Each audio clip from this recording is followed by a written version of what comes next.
Mainit na balita, naisilbi na ng Office of the Ombudsman ang preventive suspension order laban kay Acting Senate Sergeant-at-Arms Mau Aplasca.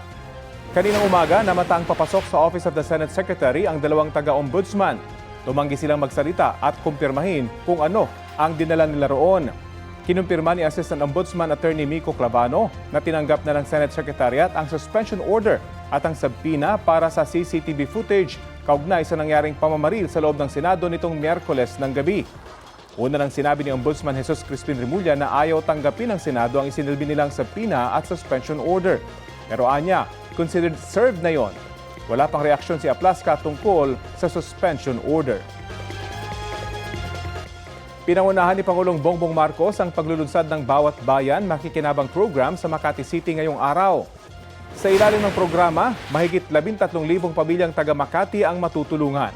Tig 200,000 piso naman ang matatanggap na dagdag pondo ng kada barangay. Mahigit 100 presidential scholars ang may tig 20,000 pisong cash assistance.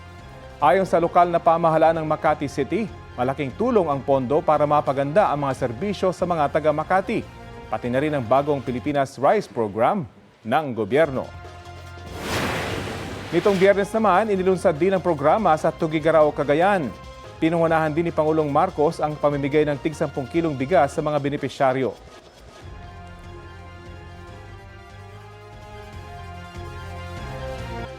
Bida ang iba't ibang produkto ng probinsya ng Rizal sa isang tourism and trade fair sa Batasang Pambansa. Tampok dyan ang delicacies mula sa 13 bayan at isang lungsod ng Rizal. Gayon din ang bags at iba't ibang souvenir items. Layon ng proyekto na suportahan ang maliliit na negosyo at ipakilala ang kultura ng Rizal. Nagkaroon din ng mga pagtatanghal na nagpapakita ng kultura ng bawat bayan at lungsod ng probinsya. Magtatagal ang Pasyal sa Rizal 2026 Tourism and Trade Fair hanggang sa Miyerkules, May 20.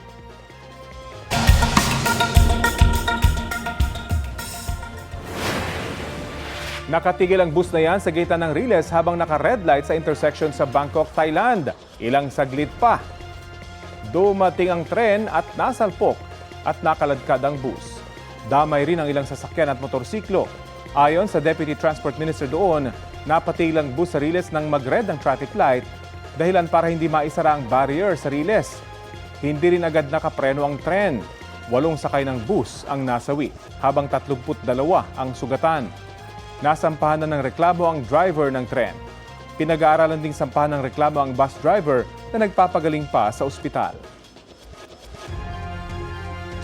Sa mga hindi pa nagpaparehistro, maaari pang humabol sa huling araw ng voter registration para sa 2026 barangay at sangguniang kabataan elections ngayong araw. Pumunta lang sa Office of the Election Officer o satellite voter registration sites sa inyong lugar hanggang mamayang alas 5 ng hapon. Pagdating sa site, ihanda ang valid government ID. Sagutan ang voter registration form at humanda sa biometrics kung saan kukuha ng larawan, fingerprints at pirma. Ayon sa Commission on Elections, 1.4 million new voters ang target nila sa nationwide registration. Malapit na raw matapos ng Office of the Ombudsman ang first draft ng resulta ng investigasyon nito sa questionabling flood control projects. Sabi ni Ombudsman Jesus Crispin Remulla sa kanyang radio program, para yan sa reklamong conspiracy to commit plunder laban sa ilang mambabatas. Kabilang sa mga iniimbestigahan ng small committee kung saan umano ginawa ang insertions at pagbabago sa 2025 budget. Ilan sa mga tinukoy na miyembro ng komite ay sina Nooy House Appropriations Committee Chairman Zaldico, Nooy House Appropriations Committee Senior Vice Chairperson Stella Kimbo, Nooy House Majority Leader Manix Dalipe at House Minority Leader Marcelino Libanan. Conspiracy to commit plunder ang ikinakasa. Ayon kay Remulla, malapit na ring matapos ang investigasyon sa reklamong money laundering laban kay dating House Speaker Martin Romualdez. Dati nang itinanggi ni Romualdez na may kinalaman siya sa budget insertions kaugnay sa flood control projects.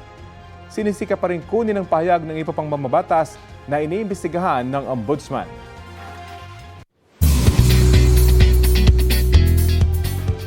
Mala-concert ang vibes ng birthday celebration ni Asia's Limitless star, Julian San Jose. Present ang kanyang fans, friends at syempre ang family. Ang latest mula kay Athena Imperial. Party with a purpose. Ganyan sinalubong ni Julian San Jose ang kanyang 32nd birthday kasama ang fans sa Muntinlupa.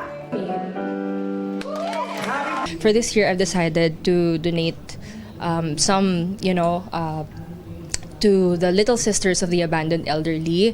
Sa mga matatanda naman ito.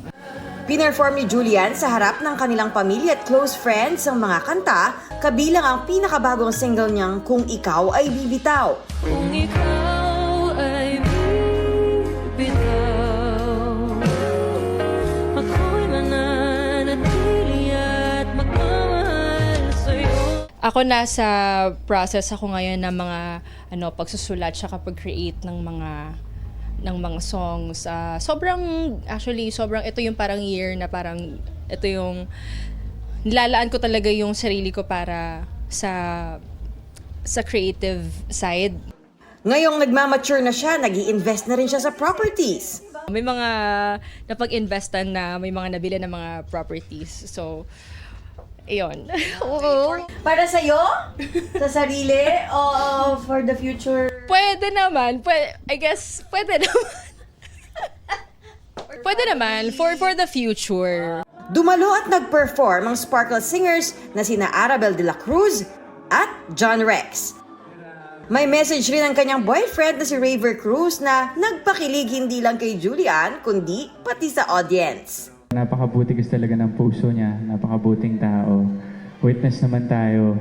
So sobrang swerte ako kasi siguro may nagawa rin ako tama talaga sa buhay ko kasi sinabi ni Lord na, yan, okay yan, pwede mo magustuhan yan si Raver. Athena Imperial nagbabalita para sa GMA News. Aksyon sa krisis sa kuryente at mataas na singil sa mga consumer ang panawagan ng mga nagkilos protesta sa labas ng Senado. May ulat on the spot si Oscar Oida. Oscar! Yes, Rafi, pasado alas 10 ng umaga nang magmarcha patungo dito sa may harapan ng Senado ang grupong Power for People Coalition. No? Ang inihiling nila ay ang agarang bigyan ng solusyon ang anilay lumalalang krisis sa kuryente at ang sunod-sunod na pagtaas ng singil sa consumer. Ayon sa grupo, habang abala ang mga mambabatas sa mga usaping politikal, libo-libong pamilya naman ang nakakaranas ng brownout at mataas na bayarin sa kuryente sa gitna ng matinding init. Kaya daw walang problemang nasusolusyonan ay dahil abala ang mga namumuno sa pag-aagawan sa kapangyarihan. Binatikos din nila ang mga power company dahil sa pagpapasa ng mataas na gastos sa langis, coal at gas direkta sa mga consumer sa pamamagitan ng mga pass-through charges. Iginit ng koalisyon na dapat pigilan ang pagtaas ng singil, itigil ang disconnection habang may krisis at bawasan ang pagdepende ng bansa sa fossil fuels para maiwasan ang mas malalang power crisis sa inaharap. Kaugnay naman ng mga inaasahang kaliwat ng rally sa harap ng Senado at iba pang lugar sa bansa at pagbubukas ng Senado bilang impeachment court, nakaalerto na ang Philippine National Police sa Metro Manila at mga piling rehiyon. Ayon kay PNP Chief Police General Jose Melencio Nartates Jr., nakahanda ang mga pulis para siguraduhin ang kaayusan sa mga posibleng protesta at aktibidad ng magkakaibang grupong politikal. Tiniyak naman ng PNP na rerespetuhin ang karapatan ng mga mamamayan sa mapayapang pagtitipon habang pananatiliin ang kapayapaan at seguridad. Rafi? Maraming salamat, Oscar Oida. Narito naman po ang panayam ng GMA News at Chief of Staff ni Senador Robin Padilla na sinabing kasabay ni Senador Ronald Bato de la Rosa na umalis sa Senado madaling araw ng Huwebes, May 14. Darating po ba si Sen. Robin? Ang alam ko, may session eh. Pati may impeachment, diba? Iko-convene ng impeachment court. So, malamang darating. Doon naman sa mga sinasabing ibang matters para sa kanya, may sagot na ba siya? Hindi ko na. I cannot answer that.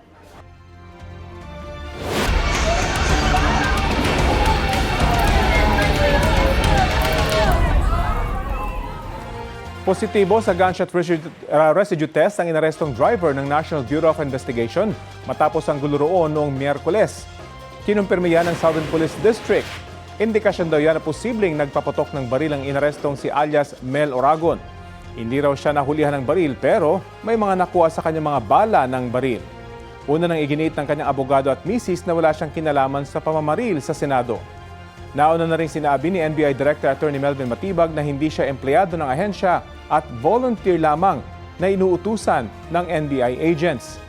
Sinikisikap namin kunan ng reaksyon ng kampo ng volunteer kaugnay sa resulta ng test ng pulisya.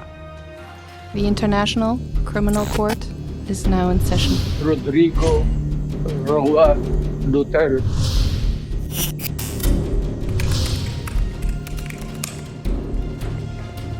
Ipinapanukala ng prosecutor sa International Criminal Court na simulan sa November 30 ang paglilitis kay dating Pangulong Rodrigo Duterte para sa kasong Crimes Against Humanity. Ayon sa prosecution team, inaasahan nilang sa September 30 makukumpleto ang mga kailangan sa paglilitis tulad ng paghahanda sa mga testigo at sa proteksyon para sa kanila. Nasa 60 hanggang 70 testigo ang plano nilang iharap sa trial proper. Para naman sa common legal representatives of the victims, pwedeng sa Setyembre na magsimula ang paglilitis. Pero para sa Duterte Defense Team, kailangan munang masuri uli ang kakayahan ng dating Pangulo na humarap sa paglilitis bago magtakda ng petsa para dyan. Bagaman kinaya ng dating Pangulo ang pre-trial phase, patuloy raw humihina ang kondisyon ni Duterte kaya kailangan muna siyang masuri uli.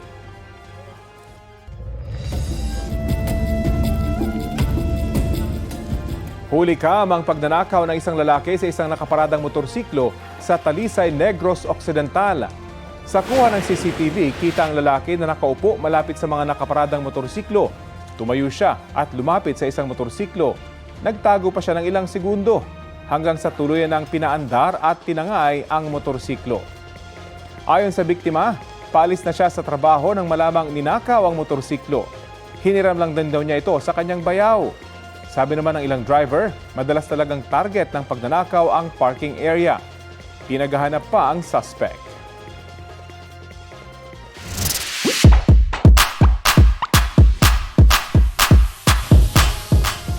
Kumasa sa challenging trails ang mahigit 1,000 runner sa isang marathon sa China. Bukod kasi sa goal na ma-hit ang PR, historical ang kanilang pagtakbo dahil ang venue ng marathon, isa lang naman sa New 7 Wonders of the World.